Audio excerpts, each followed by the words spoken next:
sempurna dan final melalui anakmu, Yesus Kristus. Pribadi dan nama yang indah melampaui apa yang bisa kami bayangkan, tetapi di pihak lain juga bisa kami kenal melalui firman-Nya, melalui roh-Nya, melalui gerejanya, dan melalui karya-Mu di dunia ini. Bapa, pagi hari ini waktu kami mau bersama-sama mendalami kebenaran Injil-Mu, kami berdoa kiranya tidak satu pun dari kami menilai atau menganggap kabar baik ini sebagai kabar yang usang, kabar yang lama, kabar yang sudah kami dengar dan mungkin untuk kesekian kalinya. Tapi kiranya kabar baik ini boleh sampai ke dalam hati kami dengan kesegaran yang baru pada pagi hari ini.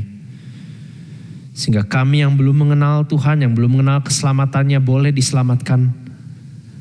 Dan kami yang sudah mengenal keselamatan Tuhan boleh semakin mengagumi dan mencintai, dan seperti yang lagu tadi kami nyanyikan, I will sing forever, Jesus I love you. Karena sungguh tidak ada pribadi yang lebih layak untuk dicintai dan diikuti dan ditaati dengan segenap hidup kami selain Kristus Tuhan. Allah Bapa, Allah Anak dan Allah Roh Kudus, pagi hari ini kami mau membuka firman-Mu dan mau mendengarkan perkataan-perkataan-Mu. Berbicaralah sebab setiap dari kami siap untuk mendengar. Amin. Jemaat dengan tetap bangkit berdiri, mari kita menyimak bacaan bagian dari firman Tuhan yang melandasi khotbah hari ini yang diambil dari Roma 1 ayat 16 sampai 17. Sebab aku mempunyai keyakinan yang kokoh dalam Injil. Karena Injil adalah kekuatan Allah yang menyelamatkan setiap orang yang percaya. Pertama-tama orang Yahudi, tetapi juga orang Yunani. Sebab di dalamnya nyata kebenaran Allah yang bertolak dari iman dan memimpin kepada iman. Seperti ada tertulis, orang benar akan hidup oleh iman. Silakan duduk saudara sekalian. Yang berbahagia bukan saja kita yang mendengarkan firman kehidupan ini, tetapi juga yang mentaatinya, yang mencamkannya di dalam hidupnya. Dan kiranya Allah Roh Kudus sendiri berkenan mengukirkan firman-Nya yang hidup di dalam hati saudara dan saya pada pagi hari ini. Saudara, selama 3 khotbah ke depan saya akan bawakan satu seri pendek yang saya beri judul How to Boldly Share the Gospel. Bagaimana memberitakan atau membagikan Injil dengan berani. Nah, kebanyakan dari kita waktu kita mendengar istilah membagikan Injil dengan berani, saya merasa seringkali apa yang ada di benak kita itu terlalu kecil, terlalu sempit. Ya, kita membayangkan orang-orang yang mungkin ke jalan-jalan mengabarkan Injil, berteriak-teriak. Kita mungkin tahu sejumlah teman atau kenalan yang pergi ke daerah-daerah sulit. Kita mungkin tahu konfrontasi yang seringkali dihadapi oleh sejumlah pembicara kelas dunia yang berbicara di depan audiens 1.000, 10.000 dan menghandle pertanyaan-pertanyaan yang sangat-sangat sulit.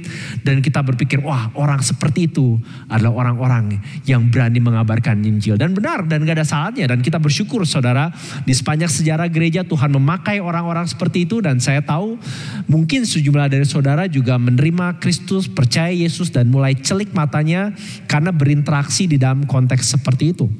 Tetapi kalau kita melebarkan pandangan kita sedikit lebih luas, maka melalui seri ini saya mau ngajak kita melihat bahwa sebetulnya ada banyak sekali cara di mana kita bisa dengan berani membagikan Injil. Tapi saya pikir saudara, problem terbesarnya bukan soal membagikan dan membicarakan Injil. Seperti kata seorang penulis, it's not about sharing the gospel, tetapi about the person who shares the gospel. Yaitu tentang kita.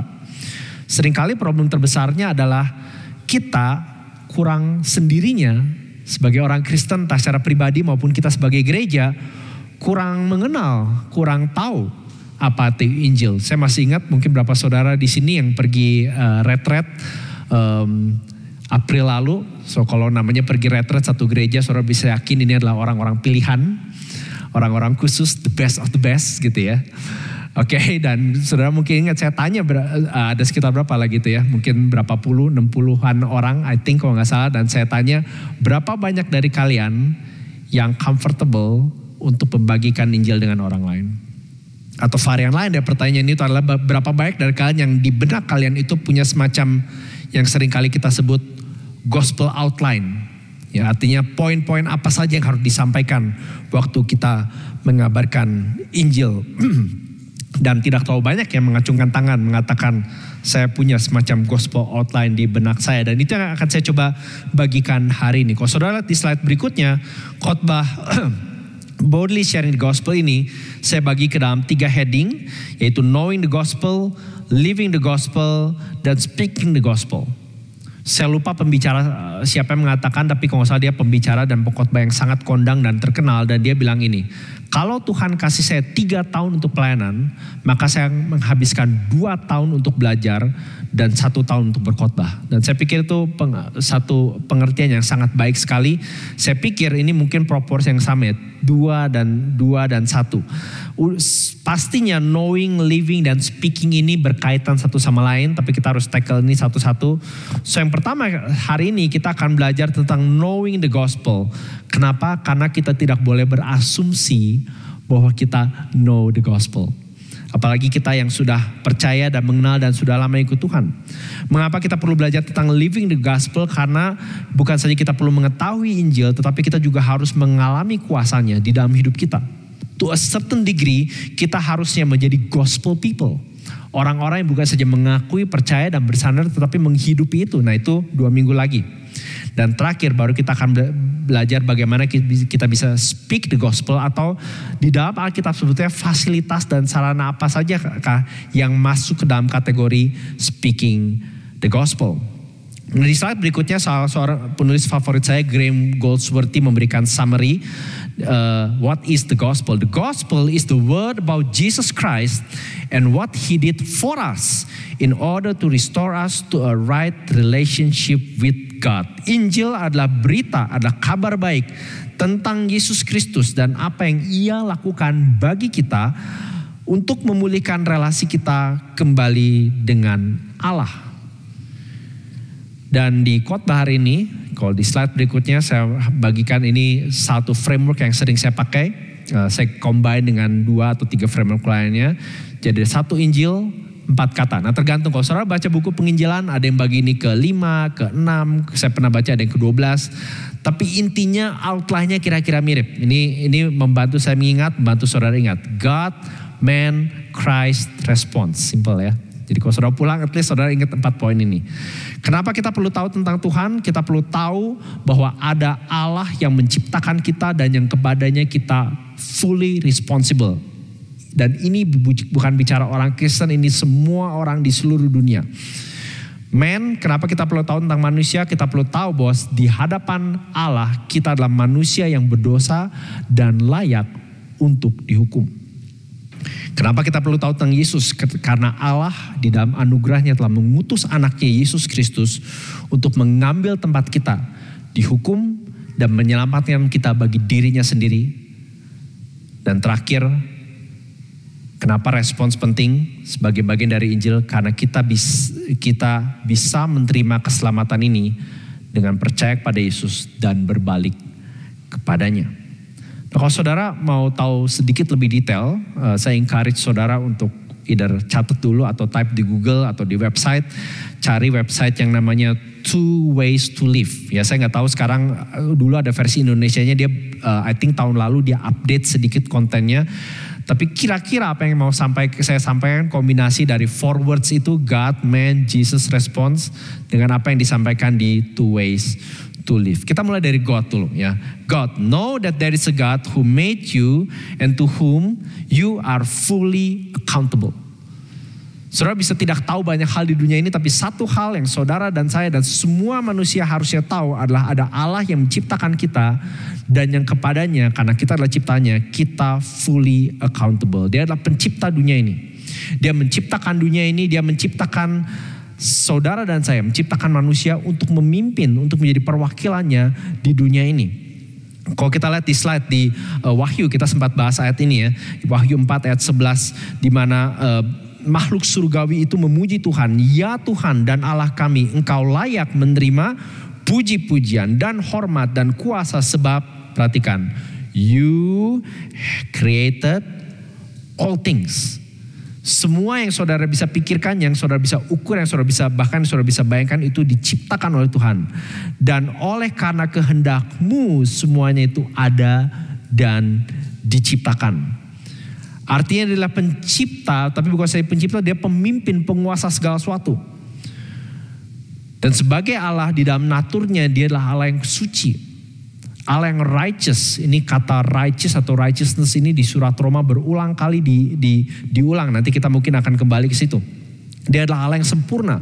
Dia tidak terbatas dalam bijaksana dan kuasanya. Kalau di kelas katekisasi saya biasanya kutip apa yang di slide berikutnya dari Westminster Shorter Catechism. Ya, Allah itu roh yang tidak terhingga, kekal dan tidak berubah dalam hakikatnya, kuasanya, hikmatnya, kekudusannya, keadilannya, kebaikannya, dan kebenarannya.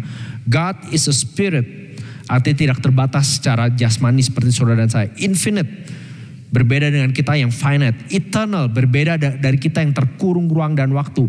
Unchangeable, tidak berubah, berbeda dengan kita yang berubah-ubah gitu ya. Dan unchangeable dan infinite, internal, unchangeable dalam hal apa saja? Dalam dirinya, being, bijaksananya, wisdom, kuasanya, power, holiness, justice, goodness, and truth.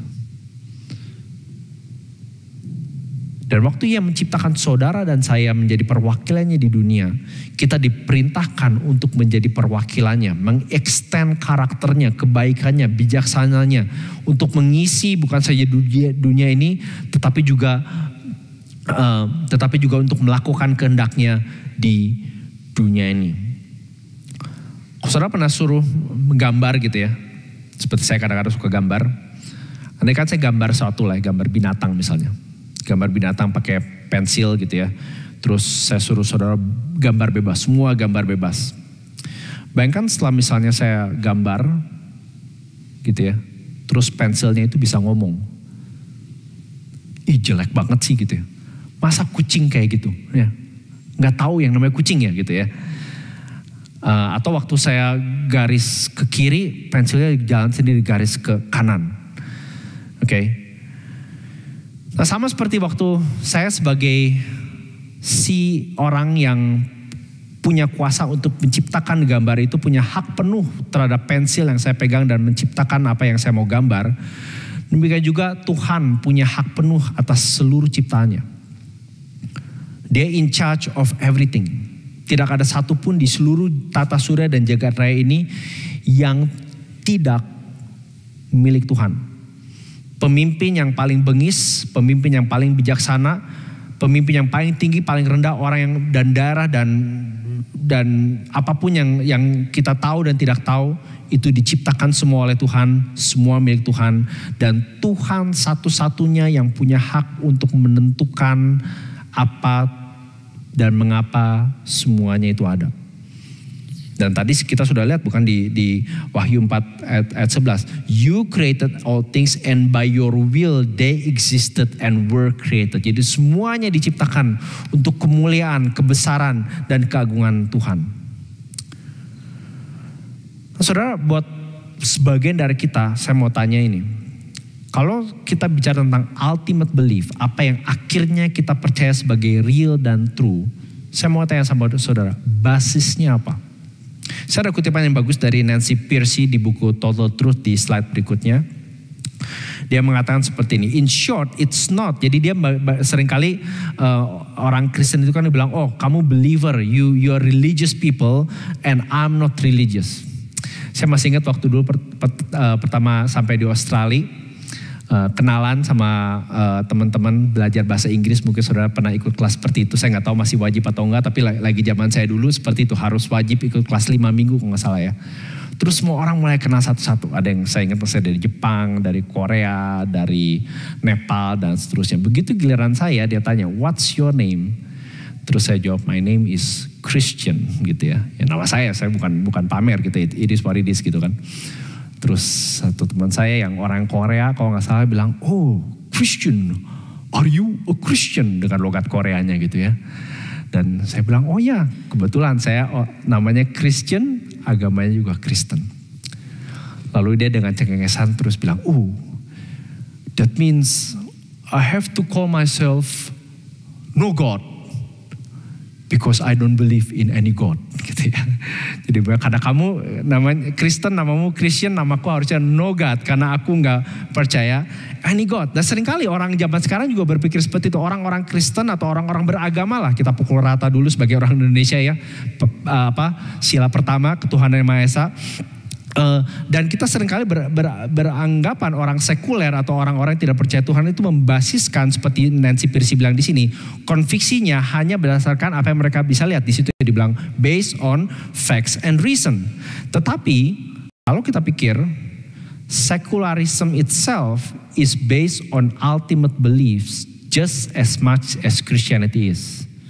Jadi mereka percaya bahwa ada bagian dari ciptaan, antara itu matter or nature, itu menggantikan the role of the divine. Mungkin yang paling populer sekarang adalah Mother Nature. You gotta look after nature. Nah, saudara, saya tidak menyalahkan dan saya pikir ada tempatnya di mana kita merawat dan menjunjung every attempt untuk memastikan bumi kita sustainable.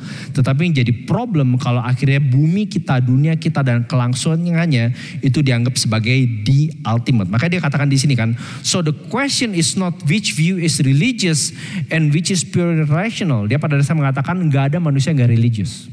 Termasuk orang teman saya yang bilang I am no God gitu ya. Saya nggak pernah tanya lagi zaman itu, tapi saya yakin kalau saya tanya kenapa kamu bilang no God, most likely jawabannya seputar karena saya nggak bisa lihat dia, saya nggak kenal dia, show me where God is dan lain seterusnya. Ya, karena apa? Bagi dia ultimate belief adalah hal-hal yang aku bisa ukur, lihat, rasa dan bandingkan.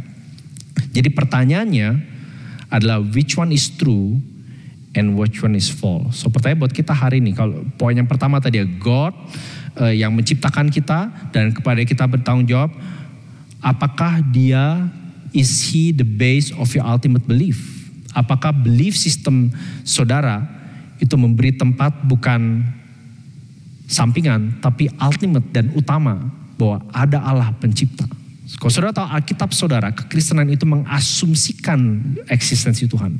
Alkitab kita tidak dibuka dengan penjelasan, ini loh cara kamu tahu Tuhan ada. Alkitab kita dibuka dengan apa? In the beginning, God, Elohim created the heaven and the earth. Pada mulanya Allah menciptakan langit dan bumi, dan worldview atau cara melihat dunia yang Alkitab tawarkan pada kita adalah cara melihat dunia di mana Allah itu exist, ada, memerintah dan berkuasa. Nah, kalaupun saudara percaya Tuhan atau Allah itu eksis, pertanyaan berikutnya adalah dari mana saudara mendapatkan konsep saudara tentang Tuhan? Kebanyakan dari kita, konsep kita tentang Tuhan itu bukan dari Alkitab. Saya mungkin pernah cerita lagi, itu salah satu mentor saya ini berapa tahun yang lalu mimpin satu persekutuan wanita gitu ya, dan dia berusaha menjelaskan Allahnya Alkitab seperti yang digambarkan di sini. Allah yang suci, Allah yang benar, Allah yang murka terhadap dosa, Allah yang menyelamatkan orang yang bertobat.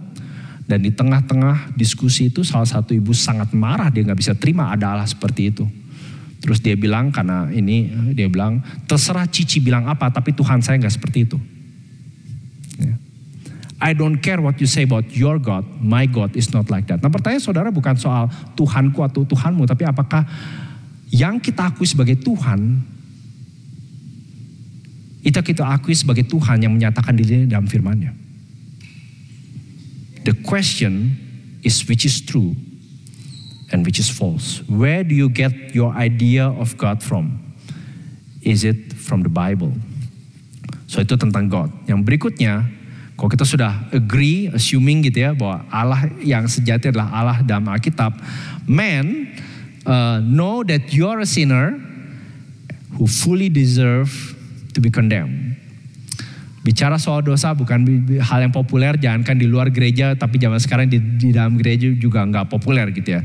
Seringkali lebih yang dibicarakan adalah brokenness, kesalahan, kelemahan, kekurangan, which is fine. Tapi kita harus sekali lagi balik ke definisi Alkitab tentang dosa. Saudara, saya nggak ada waktu buat mengurainya, tapi intinya kalau kita harus mengakui bahwa yang menjadi problem terbesar di dunia ini adalah pemberontakan kita melawan Tuhan. Sekarang kalau hal-hal yang menjadi problem dunia ini selalu menghiasi berita kita, Bahkan kalau saudara baca satu persatu ya, entah itu korupsi, peperangan, pelecehan seksual dan seterusnya, saudara lihat ke akar-akarnya itu bukan sekedar soal manusia salah memperlakukan satu sama lain. Bukan soal manusia mengabuse kekuasaan dan posisi yang diberikan. Tetapi karena deep down inside, manusia tidak suka pada Tuhan dan hukum-hukumnya. Kita menolak Tuhan sebagai raja kita.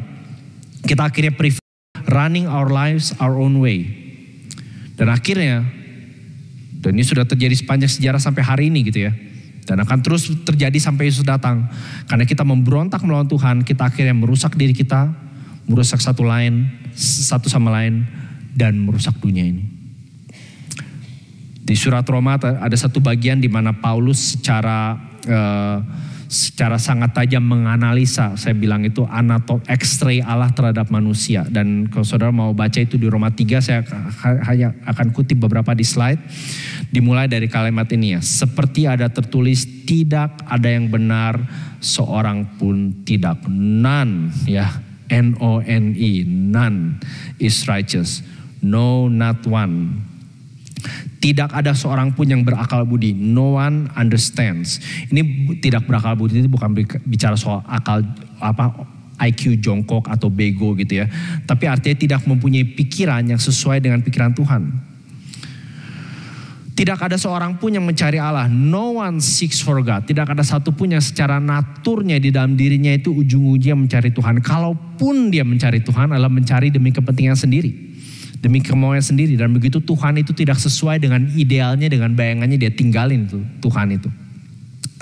Dan setelah dia mendaftarkan berbagai macam jenis dan bagaimana seluruh area hidup kita sudah dinodai oleh dosa, dia menyimpulkan dengan satu kalimat. There is no fear of God before their eyes. Rasa takut kepada Allah tidak ada pada orang itu. Ini bicara tentang semua manusia tanpa terkecuali. Ya kalau di dalam bahasa surat Roma itu dia pakai istilah Yahudi sama orang Yunani. Padahal itu sebetulnya cara Paulus untuk bilang everybody. Ya kalau boleh pakai bahasa hari ini, walaupun nggak exactly one to one perbandingannya, mau kamu besar di keluarga Kristen atau di keluarga ateis, it doesn't matter. Semua begitu di X-ray, begitu di zoom in oleh kebenaran firman Tuhan, ini hasilnya.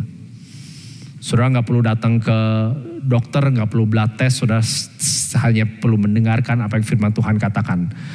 Ganti setiap kata ini dengan nama kita. Ya, tidak ada benar, aku pun tidak. Aku tidak berakal budi, aku tidak mencari Allah.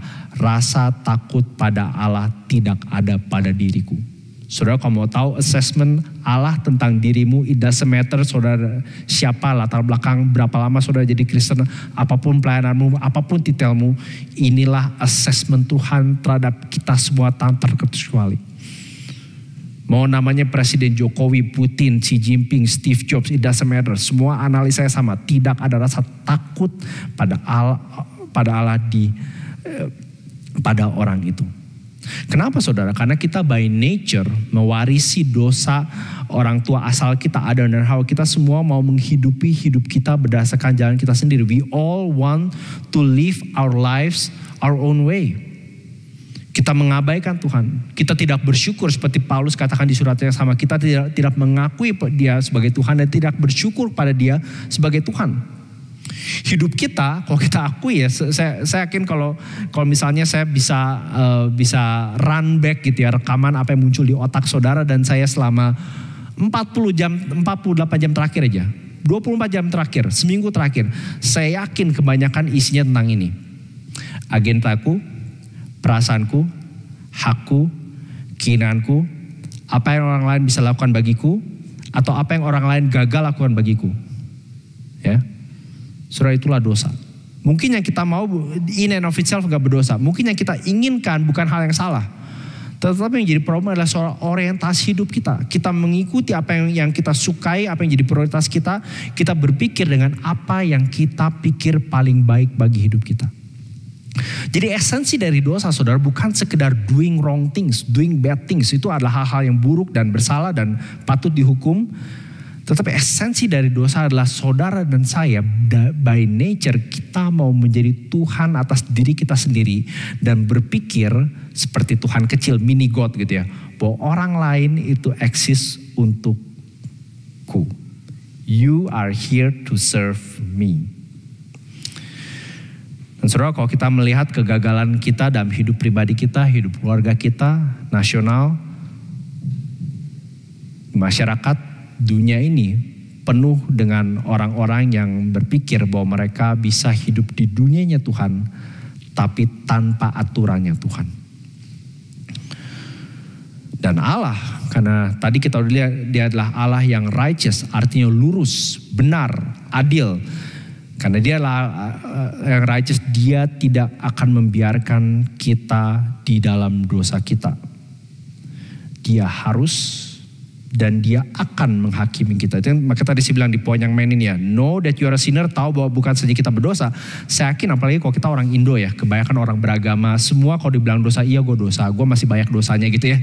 Itu bahasa orang Indo banget ya. I'm not sure itu the same sama orang Aussie kalau kita ngomong ya. Tapi kalau orang Indo, it doesn't matter latar belakangnya apa, mereka pasti bisa ada a sense bahwa mereka guilty terhadap something atau someone out there. Tetapi yang kita harus ingat sekali lagi, bukan soal kultur atau budaya kita. Yang penting adalah soal apa yang Alkitab katakan. Di sini analisanya sama, resultnya sama. There is no fear of God before our eyes. Dan karena kita tidak takut Tuhan dan Allah adalah Allah yang adil, Ia harus, bukan saja harus, Ia akan menghakimi kita. Ibrani 9:27 di slide. Dan sama seperti manusia ditetapkan untuk mati berapa kali? 1 kali.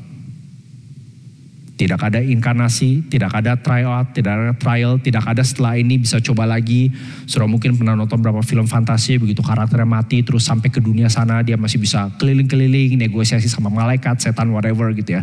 Enggak ada. Yang kita harus percaya dan akui dan pegang adalah apa yang Alkitab katakan, bukan apa yang imajinasi liar manusia ajarkan.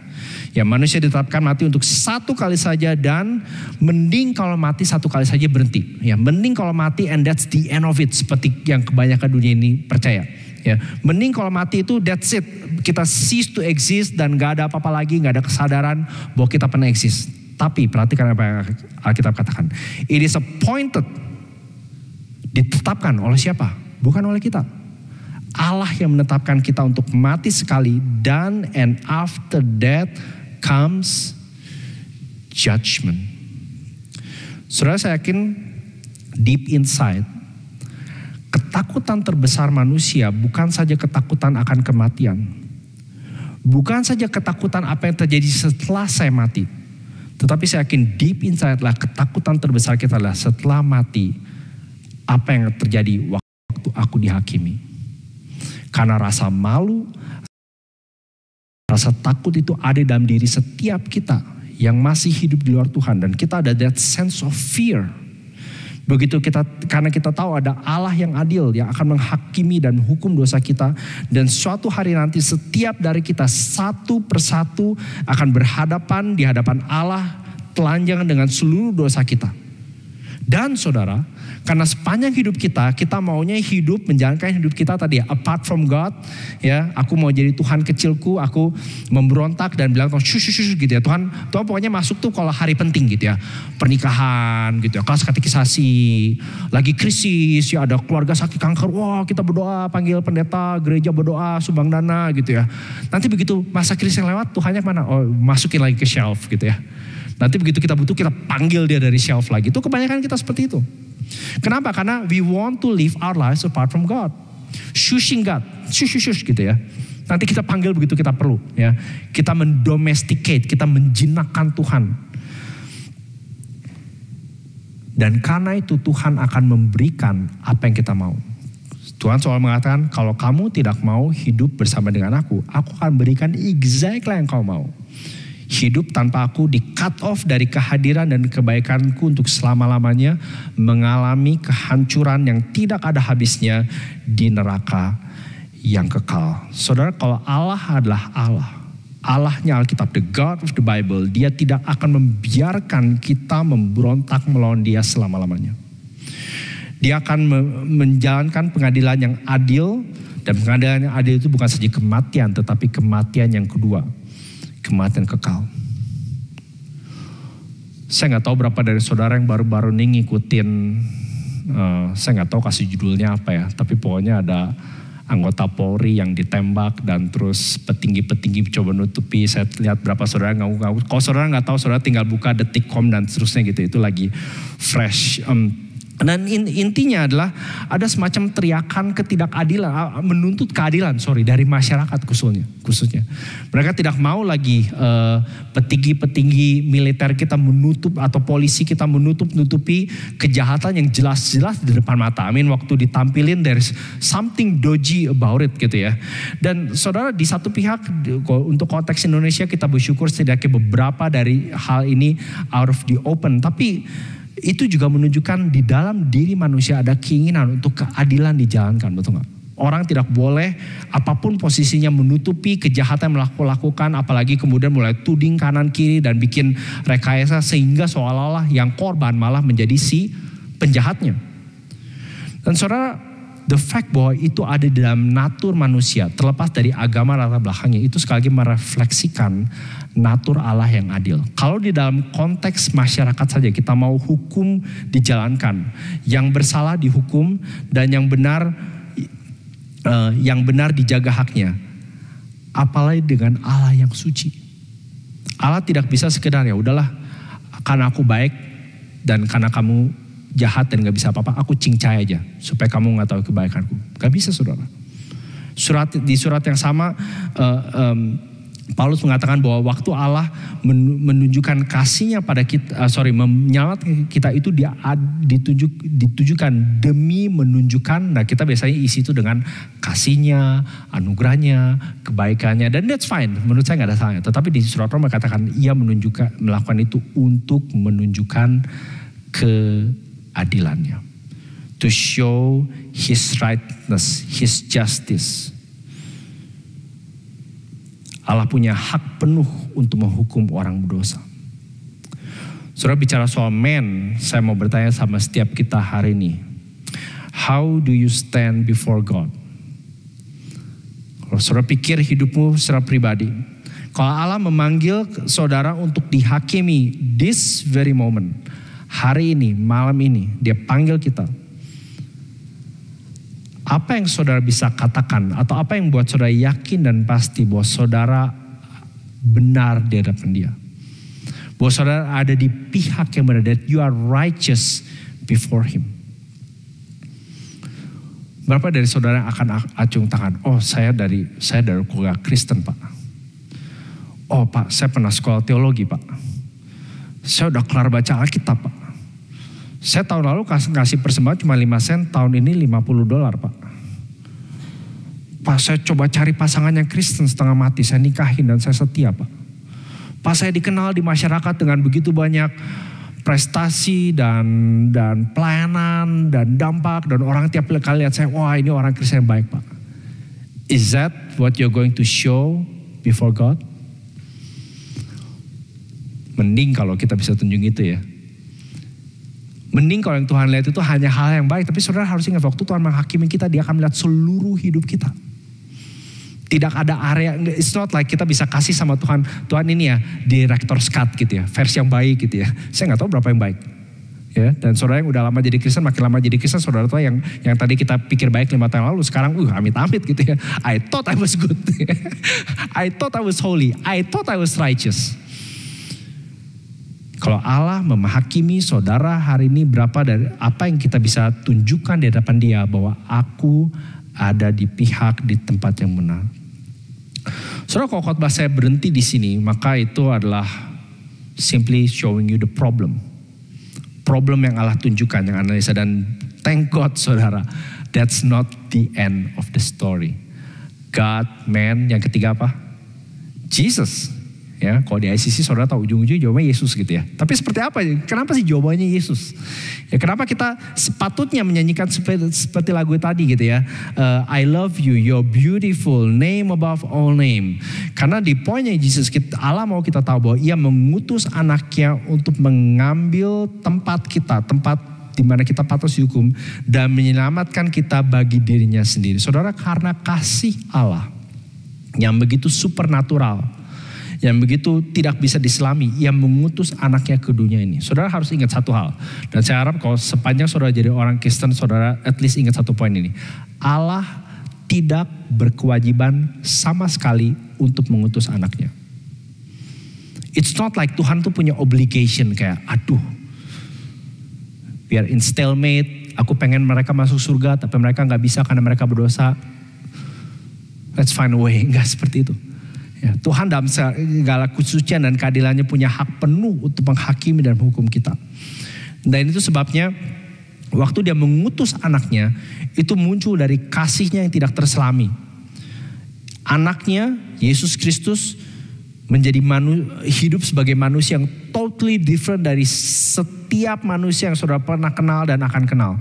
Dia hidup yang kita sering katakan hidup yang sempurna. Artinya hidup yang sempurna itu bukan selalu lancar, selalu doanya dijawab, semua yang dilakuin kayaknya semua tune in gitu ya, very lucky gitu ya. Datang ke sini ketemu itu happen, enggak gitu ya. Artinya dia selalu hidup berdasarkan aturan dan petunjuk Allah Bapanya.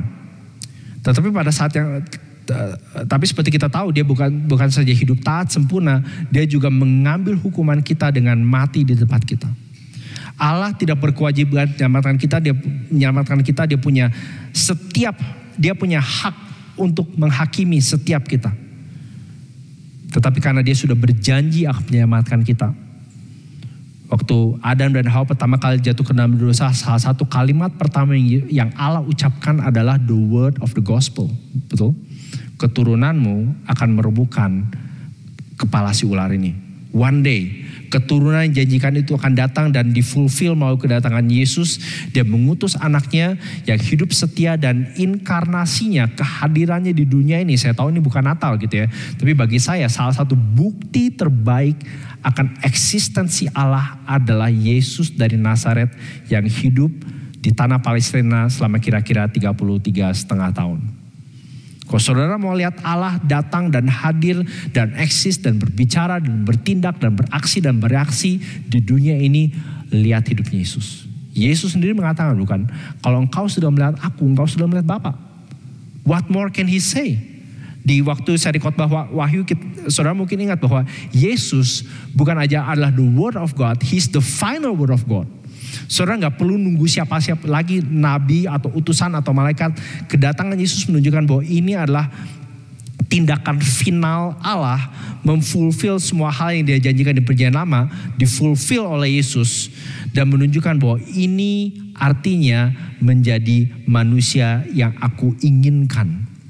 Bahkan kalau saudara lihat ya, mujizat demi mujizat yang Yesus lakukan, itu bukan sekedar show saudara. Bukan bilang, lihat aku bisa bikin orang ngelihat.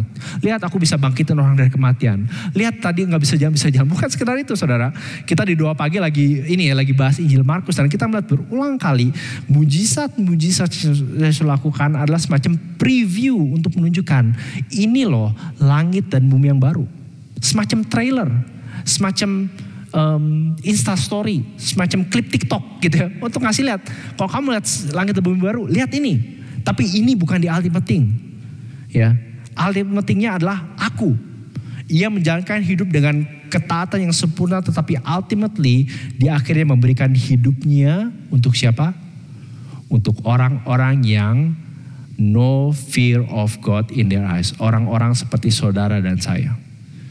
Saudara, kalau kita melihat bahasa-bahasa yang Alkitab pakai tentang dosa pemberontakan kita, maka kita harusnya cukup gentar dan takut dan gemetar. Tapi harusnya lebih gemetar lagi bahwa Allah yang suci berkenan mengutus anaknya untuk menjalankan hidup yang bukan saja hidup yang sempurna. I think it's one thing kalau kita lihat, wah hidupnya sempurna. Tapi it's totally another waktu dia mengatakan, aku datang bukan untuk melayani tetapi untuk melayani dan memberikan nyawaku menjadi tebusan bagi banyak orang. Ia mati menggantikan tempat kita. Ia mati menanggung murka Allah dan penghakiman Allah yang kita patut terima dan yang kita tidak mungkin bisa lewati atau lalui. Di slide ini ayat yang tadi kita baca bersama-sama di berita anugerah ya.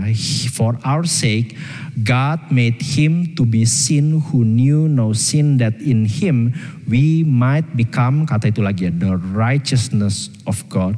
Dia yang tidak mengenal dosa dibuatnya menjadi dosa karena kita, supaya dalam dia kita dibenarkan oleh Allah. Dan kebangkitannya dari kematian saudara menunjukkan bahwa Allah secara penuh menerima kematian Yesus sebagai full payment of our sin. Jadi kalau saudara mau tahu dari mana saya tahu dosaku fully paid, saudara lihat ke salib. Saudara lihat Yesus yang mengatakan sudah selesai. Saudara tahu ya, di dalam grammar Yunani itu ada satu tense yang dalam bahasa Inggris artinya sudah selesai dan tidak perlu diulang lagi untuk selama-lamanya. Itu artinya ya, tetelestai. It is done, it is finished. Dan waktu dia bangkit dari kematian itu mengkonfirm bahwa dia tidak mati karena dosanya, tetapi karena dosa orang-orangnya dia tanggung, yaitu saudara dan saya. Saudara, waktu ia keluar dari kubur pada hari ketiga, Yesus menjadi new humanity, semacam prototype.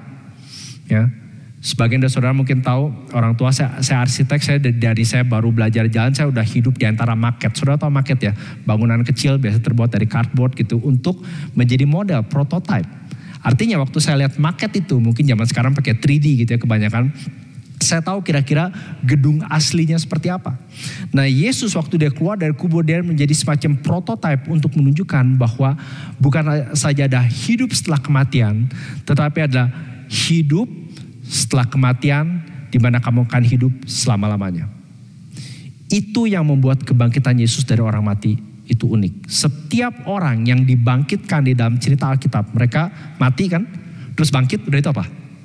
Mati lagi, entah karena penyakit tua dan seterusnya ya. Anaknya Yairus, Lazarus, orang-orang perjanjian lama sejumlah yang bangkit mati. Tapi tidak dengan Yesus, dia hidup, mati, bangkit, setelah itu apa? Naik ke surga. Kematian bisa dibilang menjadi realm yang asing bagi Yesus. Dia sekarang hidup melampaui kematian, mengalahkan kematian, menjadi prototipe dari kemanusiaan yang baru, menggantikan kemanusiaan baru di bawah Adam. Itu sebabnya di Roma 4 ayat 25, harusnya ada di slide juga. Yesus yang telah diserahkan oleh karena pelanggaran kita dan dibangkitkan karena pembenaran kita. He was delivered for our trespasses. Kita patut dihukum. Saudara mungkin tahu istilah trespass ya. Kalau di sini kayak airport misalnya ya, do not enter ya. Apa? Trespasser will be prosecuted. Jadi kalau ketahuan lewat ngelanggar, lu bakal dihukum. Nah, kita sudah melanggar hukum Tuhan berkali-kali, kita patut dihukum. Tetapi melalui kematian Yesus, kita para trespasser itu dibenarkan. Saudara, kebangkitan Yesus bukan saja menjadikan dia raja yang Allah janjikan selama ini, tetapi juga hakim. Maka seperti kita selalu akui ya, dia akan datang kembali untuk menghakimi orang yang hidup dan yang mati. Apa artinya hidup yang mati? Artinya nggak ada satu orang pun yang bisa escape penghakiman Yesus. Di sini sering kali gitu ya, orang bikin kriminal, tindakan kejahatan, dia bantai satu keluarga, udah itu dia bunuh diri. Kita nggak bisa lihat, kita nggak bisa tahu seperti apa akan dihakimi. Teroris misalnya, ya meledakkan bom, membunuh puluhan, ratusan orang, tapi dirinya sendiri mati. Well, pada dasarnya pengakuan iman kita mengatakan bahwa waktu Yesus datang tidak ada seorang pun yang bisa escape penghakimannya. Tetapi juga dia menjadi savior, juru selamat kita, bukan? Melalui kematian, kebangkitan dan kenaikan surga, dia sekarang menawarkan keselamatan itu available bagi semua orang. Kenapa? Karena semuanya sudah paid in full. Seperti yang sering kali kita ucapkan di meja perjamuan, datanglah karena semuanya sudah tersedia. Everything is here.